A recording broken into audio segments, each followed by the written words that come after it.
राज ठाकरेंनी परत भोंगा वाजवला. खरं तर निवडणुकीच्या काळामध्ये भोंग्याचा मुद्दा येणार हे काय वेगळी गोष्ट नाही. ज्या ज्या लोकांना भोंग्याचा त्रास होतो त्या त्या ठिकाणी भोंगे बंदच केले पाहिजेत, त्याचं समर्थन कोण करणार नाही. पण भोंगा कुणाकुणाच्या धार्मिक स्थळावर वाचतो, भोंग्यामुळे कुणाकुणाला त्रास होतो, कधी विचारलंय? राज ठाकरे साहेबांनी ज्यावेळेस भोंगा काढायचा आहे, हे आंदोलन ज्यावेळेस करणार आहेत, भोंगा उतरवायला, मग ती मंदिर असू द्या किंवा मस्जिद असू द्या किंवा अजून कुठलं गुरुद्वारा असू द्या, त्याच्यावर आम्ही ठाकरेंना वर पाठवणार का? किंवा त्यांचे जे एक नंबरचे नेते आहेत राज ठाकरेंसोबत असणारे, ते नेते वर चढणार आहेत का ते भोंगा काढायला? नाही. साहेब आपलीच पोर आहेत सगळ्या पक्षांमध्ये, ठाकरे साहेबांच्या पण पक्षामध्ये आपलेच पोरं आंदोलन करणार, हनुमान चालिसा लावणार, गोंधळ घालणार आणि गुन्हे दाखल झाल्यावर केसेसच्या मागे पळणार. गरज काय धार्मिक वाद निर्माण करायची? बस सगळ्यात महत्वाचं, त्यांच्या जे काही दिवसभरात आजान होतात त्याचा त्रास त्यांच्या सुद्धा लोकांना होत असेल, त्यांची सुद्धा लोक का बोलत नाहीत?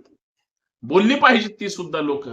पण निवडणुकीची वारे मग ते मतलबी असतील, स्वार्थी असतील, सध्या वाहत आहेत आणि मग काही जणांच्या हितासाठी, काही जणांच्या विरोधासाठी परत भोंगे वाजले. मला कमीत कमी राज ठाकरेंच्या स्पष्ट भूमिकेचं खरं तर कौतुक सुद्धा ह्यासाठी करावं लागतं किंवा करावं वाटतं की त्यांची भूमिका चुकीची आहे का बरोबर आहे याच्यापेक्षा ते भूमिका घेतात, त्याचा त्यांना फायदा होईल की तोटा होईल याचा ते विचार करत नाहीत. पण आमचे सो कॉल्ड जे काही स्वतःला पुरोगामी म्हणून घेणारे नेते दल बदलला की भूमिका बदलतात, कधी इकडून ह्या पक्षात, कधी तिकडून त्या पक्षात.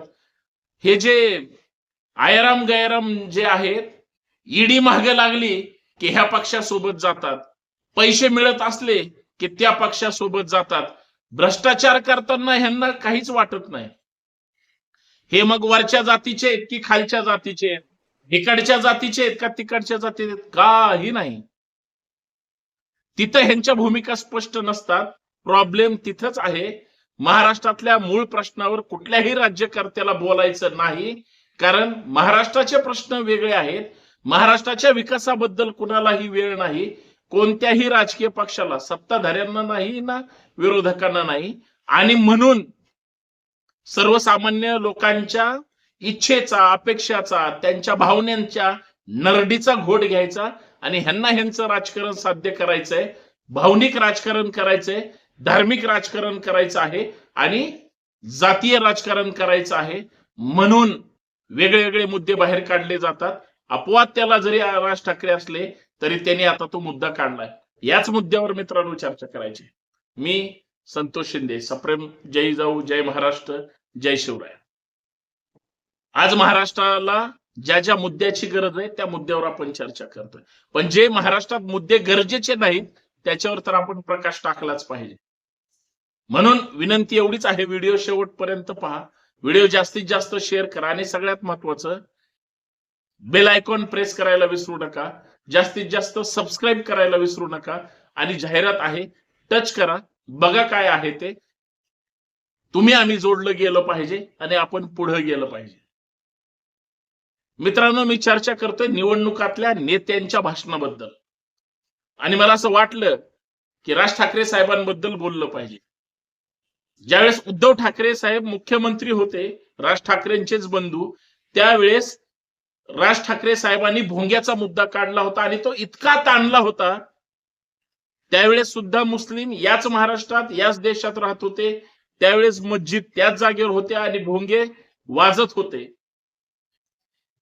राज ठाकरेंची आंदोलन संपली कारण सत्तांतर झालं, शिंदे साहेब मुख्यमंत्री झाले, फडणवीस साहेब सत्तेवर आले, राज ठाकरे साहेबांचं आंदोलन बंद झालं. शिंदे साहेब मुख्यमंत्री असताना मुस्लिम महाराष्ट्रातच राहतात, देशातच राहतात, मस्जिद सुद्धा तिथंच आहेत, भोंगे सुद्धा सुरू आहेत, राज ठाकरे साहेबांनी शिंदे साहेब मुख्यमंत्री बसल्यापासून आज 8 नोव्हेंबर 2024 पर्यंत भोंग्यावर अजिबात चर्चा केली नाही का? राज ठाकरे त्यांचे रक्ताचे नातेले बंधू असताना सुद्धा त्यांच्या विरोधात महाराष्ट्रात आंदोलनं झाली, चर्चा झाली, पण शिंदे साहेबांनी त्यांच्याच भावाचा पक्ष फोडला तरी त्यांना शिंदे साहेब जवळचे वाटले. त्यांचं ते राजकारण आहे, त्याच्याशी मला काहीच नाही, बोलायचं नाही. पण माझा मुद्दा याच्या पुढे आहे की जर शिंदे साहेबांसोबत राज ठाकरेंचे संबंध चांगले आहेत म्हणून हिंदूंचं आंदोलन होतं ना, लोकांना त्रास होत होता ना, मग त्या आंदोलनामध्ये किंवा त्यांच्या भूमिकेमध्ये सध्याच्या विद्यमान सरकारच्या विरोधात का राज ठाकरेंनी आंदोलन केले नाही? लोकांच्या मनात प्रश्न आहे. आणि सगळ्यात महत्वाचा विषय आहे, त्यांची जी कार्यकर्ते मंडळी आहे, आपलेच जवळचे मित्र, नातेवाईक, भाऊ बहीण किंवा आपलीच माणसं आहेत जी त्यांच्या सोबत काम करतात, त्यांच्या हे का लक्षात येत नाही मला माहित नाही. पण शेवटी निवडणूक आहेत, सभा सगळ्यांच्या होणार आहे. राज ठाकरे साहेबांच्या हातात महाराष्ट्राची सत्ता दिली पाहिजे, वैयक्तिक माझं मत आहे. पण त्याच्यासाठी त्यांना 144 आमदार स्वतःच्या स्वबळावर निवडून आणावे लागतील. सध्या तर त्यांनी 10 आमदार सध्या उभे केलेले आहेत, त्याच्यामुळं सध्या या पंचवार्षिक तर त्यांना सत्ता मिळणं म्हणजे शक्य नाही. किती निवडून येतात, काय येतात, मतदार राजा ठरवेल. पण त्यांनी याच निवडणुकीच्या निमित्तानं परत धार्मिक भावना भडकवण्यासाठी किंवा पेटवण्यासाठी राजकीय मुद्दा म्हणून त्यांनी भोंग्याचा मुद्दा काढलेला आहे. आता माझा भोंग्याला बघा, ज्या भोंग्याचा त्रास होतो ते भोंगे काढलेच पाहिजे या मताचा मी आहेच, त्याच्याबद्दल दुमतच नाही. पण ते फक्त मस्जिदवरचेच काढायचे आणि मग इतर धार्मिक स्थळांवरचे त्यांच्यामुळे सुद्धा त्रास होतो. कधी एकदा बघा, विचारा, ज्यांचं एखाद्या मंदिराच्या शेजारी घर आहे, एखाद्या गुरुद्वाराच्या शेजारी घर आहे, एखाद्या कुठल्याही धार्मिक धर्माचा असू द्या, त्यांच्या त्या धार्मिक स्थळाच्या शेजारी घर किंवा सण वगैरे असतात, आपले गणपती येतात, आपले नवरात्र येतात, त्यावेळेस त्या नवरात्राच्या त्या मांडवाच्या शेजारी राहणारे आपलेच हिंदू बांधव किंवा गणपतीच्या काळातले आपलेच हिंदू बांधव 9 दिवस जो अखंड कार्यक्रम सुरू असतो, शेजारच्याला फोनवर तरी बोलता येतं का हो? आणि मग पोलीस स्टेशनला कंट्रोल रूमवर 100 नंबरवर फोन करून तक्रार करणारे कोण असतात? आपलेच असतात ना. याचा अर्थ मला एवढं सांगायचंय, राज ठाकरेंच्या भूमिकेबद्दल संशय याच्यासाठी निर्माण येतो की राज ठाकरेंना सगळेच भोंगे बंद करायचे का फक्त ते धर्माचेच करायचे? आणि मग जर ते मुस्लिम द्वेषातून असतील तर मग आता खरं तर काही नेत्यांनी आता वाक्य सुरू केलंय, बटेंगे तो कटेंगे. मग आम्ही नेहमी काय सांगतो, सगळ्या जाती धर्माची लोक एकत्र राहिली पाहिजे, गुण्या गोविंदाने राहिली पाहिजेत. तुम्ही आम्ही आपण भारतीय म्हणून राहिलं पाहिजे. आमच्या वाक्यात आणि तुमच्या वाक्यात बदल काय? पण तुमचं धर्माला धरून वाक्य मताशी निगडीत आणि आमचं माणसाला धरून वाक्य प्रेमाशी निगडीत. आम्ही म्हणतोय सगळे गुण्या गोविंदाने राहतातच, पिढ्यानं पिढ्या राहत आले. तुम्ही काय वेगळं सांगताय? तुम्हाला मताची भीती वाटते, मत पडतीत की नाही म्हणून टॅगलाईन काहीतरी वापरता. तसंच राज ठाकरे साहेबांचं झालेलं असावं. मोठे नेते आहेत महाराष्ट्राची, एक दिवस त्यांच्या हातात सत्ता द्यायची किंवा मिळेल बहुमताने. त्यांनी स्वतः सांगितलंय आमच्या सहकार्याने सरकार स्थापन होईल. म्हणजे कदाचित आमदार जर त्यांचा कदाचित निवडून आला किंवा जे काही येतील मंत्रिपद मिळतील किंवा युतीच्या सरकारला पाठिंबा देतील. पण महाविकास आघाडीचं सरकार आलं तर मात्र त्यांचा पाठिंबा काय नसेल किंवा काय होईल ठाकरेंनाच माहिती.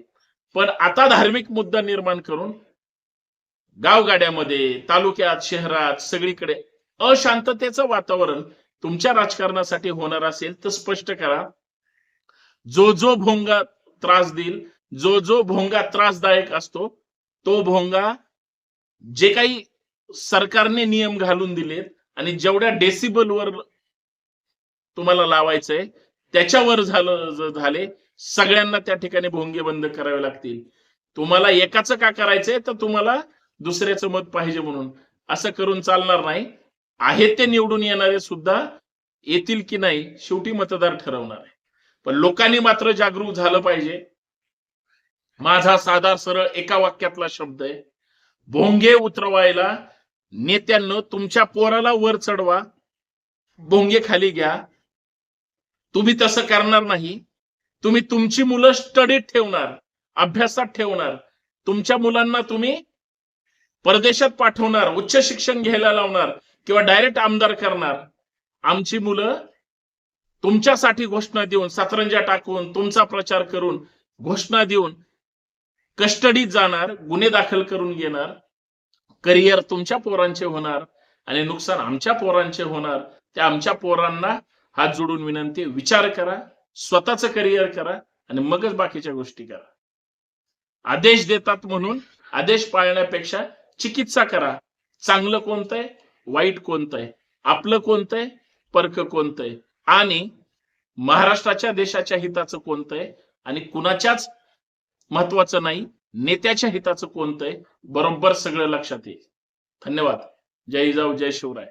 सगळ्या नेत्यांना निवडणुकीच्या शुभेच्छा.